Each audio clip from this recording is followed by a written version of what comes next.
दोस्तों जब भी आप शेयर को बेचते हैं तब आपको कुछ टैक्स देना पड़ता है। और बात करें इसमें से एक टैक्स की, तो इसमें से एक टैक्स होता है कैपिटल गेन पर टैक्स। अब बात करें कैपिटल गेन पर टैक्स की, तो यहाँ पास आपको दो तरह के टैक्स देखने मिलते हैं जो आपसे गवर्नमेंट कलेक्ट करती है। पहला टैक्स है शॉर्ट टर्म कैपिटल गेन, और यह तब लगता है जब आप किसी स्टॉक को या शेयर को एक साल के अंदर बेचते हैं। और इसके दूसरे प्रकार की बात करें तो यहाँ पास दूसरा प्रकार इसका है लॉन्ग टर्म कैपिटल गेन, और यह तब लगता है जब आप किसी शेयर को एक साल से ज्यादा होल्ड करके बेचते हैं तब। दोस्तों अब यहाँ पास long term capital gain tax को बचाने के लिए बहुत से तरीके हैं, और उन तरीकों का यूज करके आप long term capital gain tax को काफी हद तक कम कर सकते हैं। पर जब बात आती है short term capital gain tax की, तो हमें कोई तरीका नहीं सूझता है। और फिर यहाँ बहुत लोगों को ऐसा लगता भी होगा कि शॉर्ट टर्म कैपिटल गेन पर टैक्स को बचाने का कोई तरीका नहीं होगा, इस टैक्स को पे करना ही पड़ता होगा। पर अगर आपको भी ऐसा लगता है कि शेयर पर हुए short term capital gain tax को नहीं बचाया जा सकता, तो आप गलत हैं, क्योंकि यहाँ इनकम टैक्स एक्ट के अंडर कुछ ऐसे नियम हैं जिनकी हेल्प से आप शेयर पर हुए short term capital gain tax को बचा सकते हैं। तो नमस्कार दोस्तों, और आज की वीडियो में हम इसी टॉपिक पर डिस्कशन करने वाले हैं। तो इस वीडियो को अंत तक जरूर देखिएगा ताकि आप इस वीडियो का मैक्सिमम बेनिफिट ले पाएं। और अगर आप हमारे चैनल पर नए हैं तो ऐसे इन्फॉर्मेटिव और यूजफुल वीडियोस पाते रहने के लिए हमारे चैनल को जरूर सब्सक्राइब कीजिएगा। तो चलिए करते हैं शुरुआत और समझते हैं। यहाँ पर बात करें पहले तरीके की जिसका यूज करके आप शॉर्ट टर्म कैपिटल गेन पर हुए टैक्स को बचा सकते हैं, तो वह है शॉर्ट टर्म लॉस। तो चलिए इसको ब्रीफ में अच्छे से समझते हैं। दोस्तों शेयर मार्केट एक ऐसा जगह है जहां जरूरी नहीं कि आपको हर बार फायदा ही हो, यहाँ पास हो सकता है कभी आपको लॉस भी हुआ हो। तो आप उस लॉस को यहाँ पास जो भी आपका कैपिटल गेन में प्रॉफिट हुआ है उस प्रॉफिट से सेट ऑफ कर सकते हैं। मतलब कि short term capital gain tax को शॉर्ट टर्म लॉस से सेट ऑफ किया जा सकता है। चलिए इसको एक बहुत अच्छे एग्जांपल से समझते हैं। दोस्तों मान लीजिए कि आपने किसी साल दो कंपनी के शेयर्स को खरीदा।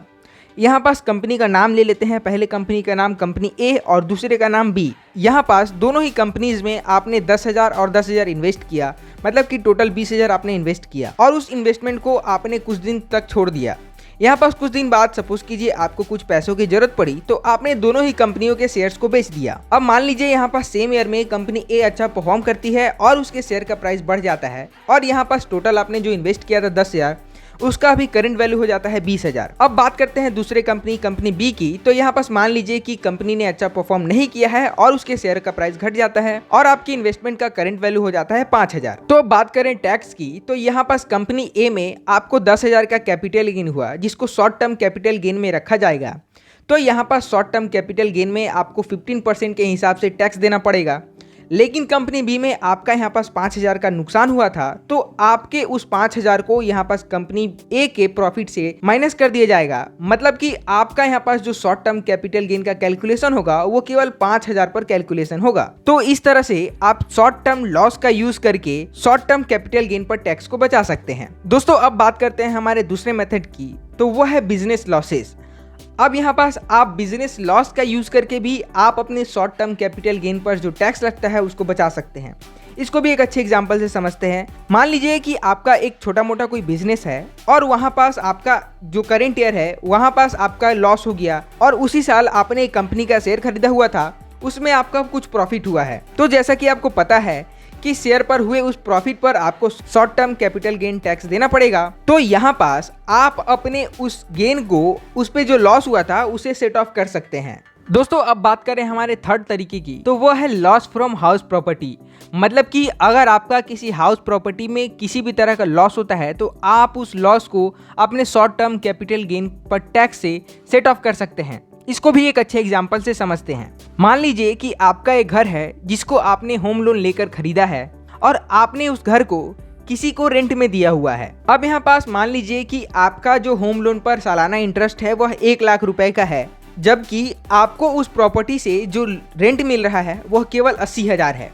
तो यहाँ पास आपका टोटल लॉस 20,000 कंसीडर किया जाएगा, और आप इस लॉस को अपने किसी भी शॉर्ट टर्म कैपिटल गेन से डिडक्ट कर सकते हैं, और यहाँ पास आपके उस लॉस को सेट ऑफ कर दिया जाएगा उस गेन से। तो दोस्तों ये थे कुछ तरीके जिनकी मदद से अगर आपका शेयर पर किसी तरह का शॉर्ट टर्म कैपिटल गेन हुआ है तो आप वहाँ पास टैक्स को बचा सकते हैं। अगर आपको इस वीडियो में बताए गए पॉइंट्स हेल्पफुल लगे होंगे और इन्फॉर्मेटिव लगे होंगे तो इस वीडियो को जरूर लाइक कीजिएगा, हमारे चैनल को जरूर सब्सक्राइब कीजिएगा। ऐसे ही यूजफुल वीडियोस पाते रहने के लिए मिलते हैं किसी नए वीडियो में नए टॉपिक के साथ। तब तक के लिए बाय बाय।